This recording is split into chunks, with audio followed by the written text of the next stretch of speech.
একেবারে ঘরোয়া রেসিপিতে চিকেন আলু পুরি বানিয়েছিলাম গতকাল, সেটাই আপনাদের সাথে শেয়ার করছি। প্রথমেই আমি একটা বোলে 2 কাপ ময়দা নিয়েছি, তাতে পরিমাণ মতো লবণ, বেকিং পাউডার আর দিয়েছি কালিজিরা 1 চামচ, সাথে 1 টেবিল চামচ সয়াবিন তেল দিয়ে ভালো করে শুকনো ময়দাটাকে ময়ান করেছি।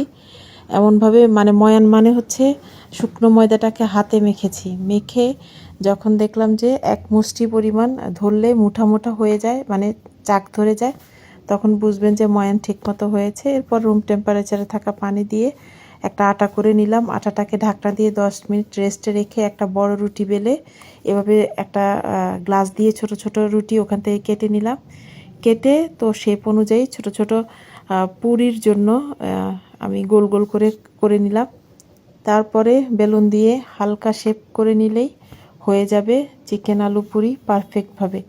তো এটার জন্য বেলুনও ইউজ করতে হয় না, আমি বেশিরভাগটাই হাতে চেপে চেপে বানিয়েছি, আমার অল্প সময় লেগেছে।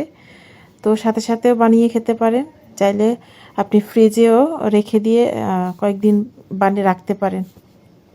তো অল্প সময়ের মধ্যে খুব কম উপকরণে হয়ে যায়। খুবই সুন্দর একটা সহজ রেসিপি এটা।